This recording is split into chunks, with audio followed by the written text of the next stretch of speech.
Hello, আসসালামু আলাইকুম। সবাই কেমন আছেন? আশা করি সবাই ভালো আছেন। আলহামদুলিল্লাহ, আমরাও ভালো আছি। আর কয়েকদিন পরে ঈদ। ঈদের আগে আপনাদের দুলাভাইয়ের কি হলো? আমি শেষ। ইব্রাহিমের কিপটামি এবং এই শেষ হওয়ার কাহিনী জানতে চাইলে এই ভিডিওর শেষ পর্যন্ত আমাদের সাথেই থাকুন। আপাতত আপনাদের কিপটা দুলাভাইকে সাইডে রেখে আমরা এখন কথা বলি পোল্যান্ডে আমরা কিভাবে রোজা পালন করি। পোল্যান্ডের রোজাটা আর যদি বাংলাদেশের রোজাটা আমরা কম্পেয়ার করি, এটা অনেক রাত দিন পার্থক্য বলা যায়। এখানে আমাদের রোজাটা হয় একাকিত্বভাবে, একাভাবে চলাফেরা, একা করা, নাহলে সপ্তাহে হয়তো বা একদিন কি 2 দিন কারো বাসায় যাওয়া বা কেউ আমাদের বাসায় আসা, এই হচ্ছে। আর এবার আমরা কি করেছিলাম, রোজার শুরু হওয়ার আগেই আমরা বাচ্চাদেরকে নিয়ে একটা ছোট্টখাট্টো ওয়ার্কশপ করেছিলাম, যাতে বাচ্চারা বুঝে একটা ফেস্টিভ্যাল আসছে অ্যান্ড ওরা আমাদেরকে বিভিন্ন প্রশ্ন করতে পারে রোজা সম্পর্কে, আর আমরা ওদেরকে আনসার করি যাতে ওরা ওদের আগ্রহটা আরও বাড়িয়ে ফেলে। আর এই জিনিসটা বাচ্চারা খুবই এনজয় করেছিল। আর এরকম কোনো গেট টুগেদার হলে আমরা ওয়ান ডিশের প্ল্যান করি। আর আমাদের এই ওয়ান ডিশের ছিল, আমি সিঙ্গারা নিয়েছিলাম আর আমাদের বাংলাদেশের বিখ্যাত ঝাল পিঠা। এটা আমার ইন্ডিয়ান পাকিস্তানি যে বান্ধবীরা ছিল ওরা খুবই পছন্দ করেছে, ওরা খুব মজা করে ঝাল পিঠাটা খেয়েছে। আর এই জিনিসটা আমার কাছে দেখতেও খুব ভালো লেগেছে। আর যে জিনিসটা বললাম যে সপ্তাহে 1 দিন কি 2 দিন দেখা যায় আমরা বাহিরে ইফতারি করি। সো এই ইফতারিটা ছিল আমাদের মসজিদে।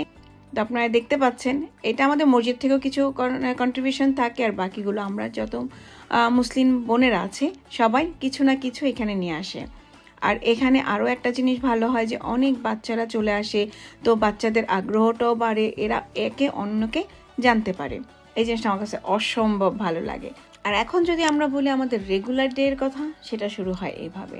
সকালে ঘুম থেকে উঠেই মায়াকে নিয়ে তাড়াহুড়ো করে আমাদের চলে যেতে হয় স্কুলে, মায়াকে স্কুলে ড্রপ করার জন্য। যদি শনি রবিবারটা একটু শান্তিও লাগে, সবার সঙ্গে দেখা হয়, বাট রেগুলার দিনগুলো আমাদের এভাবেই যায়। ইফতারিতে আমাদের এখন হাতের বেশি সময় নেই, তো তাড়াতাড়ি করে আমি এয়ার ফ্রাইতে এক পাশে ইব্রাহিমের জন্য ভেজিটেরিয়ান কাবাব আর আরেক পাশে ইয়াসুর জন্য আমি চিকেন ব্রেস্ট বসিয়ে দিয়েছি তাড়াতাড়ি করে যাতে ফ্রাই হয়ে যায়। আর আজকের আমাদের মেনু ছিল শর্মা। আর এই শর্মাটা আমাদের তিনজনেরই খুব পছন্দ, আমরা তিনজন খুব মজা করে খাই। আর এটা রুটিটা কিন্তু একটু স্পেশাল, আপনারা দেখলেই বুঝবেন। এই তো চলে আসছি রুটির ব্যাটারটা। এটা হচ্ছে পালং শাক দিয়ে রুটি বানানো, এটার রেসিপি হয়তো আমি আরেক সময় দিব। আর এটা সত্যিই খুব হেলদি। আর আমরা যেহেতু তিনজনই, স্পেশালি ইব্রাহিম ভাজা পোড়া খায় না, সো দেন আমার একসঙ্গে আমার নিজের জন্য করা হয়ে ওঠে না, তো ভাজা পোড়া বাদ দিয়ে আমাদের সিম্পল ইফতারিটাই সাধারণত হয়ে থাকে। তো আমার রুটিটা কিন্তু গোল হয়নি, তো দেন এটা নিয়ে প্লিজ কেউ কিছু কমেন্টস করেন না, স্পেশালি বাজে কমেন্টস। আর রুটিটা আমাদেরকে এপিট ছেঁকে নিলেই হয়ে যায় সুন্দর করে, আর এটা খেতে অসম্ভব মজা আর অনেক হেলদিও হয়ে যায়। ইব্রাহিম ভাজা পোড়া তেমন একটা খায় না, বিশেষ করে ডুবো তেলে ভাজা পোড়া যে জিনিসগুলো, ওগুলোকে খুবই অ্যাভয়েড করে। আর মায়াও তেমন একটা খায় না, তো আমার একার জন্য এগুলো কিছুই করা হয় না। তো আমার সবসময় বাসাতে যেটা হয় ইফতারিতে, স্পেশালি আমাদের এরকম সিম্পল জিনিসগুলোই থাকে, আমরা ওইটাকে খেয়ে নিই। তো মায়ার জন্য যে শর্মাটা বানাচ্ছিলাম সেটা হচ্ছে, এখানে আমি কিছু শসা দিয়ে নিচ্ছি। মায়ার সবজিটা একটু ইদানিং কম খাচ্ছে, তো এর মধ্যে এই জন্য এই পালং শাকের রুটিটা আমার জন্য খুব উপকারী হয়ে যায়, কারণ এটা একটা হেলদি একসঙ্গে। তো কিছু টমেটো সস দিয়ে, তার উপরে কিছু শসা দিয়ে অ্যান্ড চিকেনটা দিয়ে আমি বানিয়ে দিয়েছি মায়ার শর্মা। আর এখন চলে আসছে ইব্রাহিমেটার জন্য।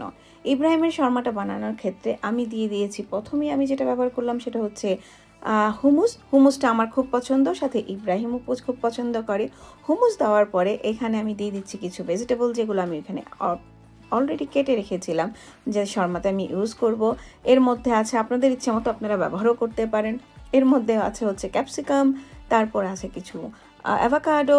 মায়া অ্যাভোকাডোটা ইদানিং খায় না, আগে খুব পছন্দ করতো, বাট ইদানিং সেটা পছন্দ করে না।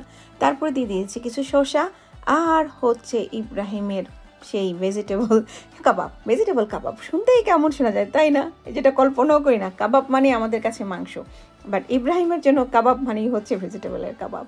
তো এটা যতটুকু আমার মনে আছে, এটা হচ্ছে সয়া সস দিয়ে বানানো, সয়া দিয়ে বানানো। আর তার উপরে দিয়ে দিয়েছিলাম কিছু লেটুস পাতা, আর এটাকে আমি সুন্দর করে ফোল্ড করে নিচ্ছি।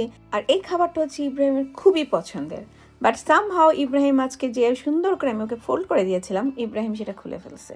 কিভাবে খুলছে আমি জানি না। মায়ার অলরেডি ইফতারি খাওয়া শেষ, আর ইব্রাহিম এখনো খাওয়ার মাঝামাঝিতে আছে। এমনও অনেক সময় হয় যে ইব্রাহিমের সকালের নাস্তা খেতে বসছে, আমাদের দুপুরের খাবার সময় হয়ে গেছে, তারপরে ইব্রাহিমের সকালের নাস্তা শেষ হয় না, কারণ তার পছন্দের পার্ট হচ্ছে খাওয়া আর একসাথে কথা বলা। ইব্রাহিম, ইব্রাহিম, জি বলো। এই তুমি নাকি মৌকে ঈদের সালামি হিসেবে শপিং করে দিছো? মৌ জোর করে 5,000 টাকা শপিং করছে। তোমার মতো কিপটার কাছ থেকে মৌ 5,000 টাকার শপিং করছে? পোল্যান্ডে বসে যদি তুমি এক শালিকে 5,000 টাকার শপিং করে দিতে পারো, তাহলে কিন্তু এখন বাকি শালাশালি যারা আছে বাংলাদেশে আর পোল্যান্ডেও, তাদের শপিংও তোমার করে দিতে হবে। এইটা কিন্তু বুঝছো তুমি? এত শালাশালি কেন? এত সালামি দিয়ে আমি তো ফকির হয়ে যাব।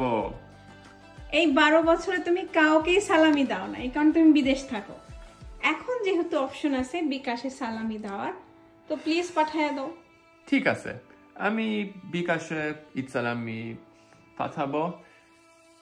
এখন সবাইকে বলো বিকাশ নাম্বার দিতে।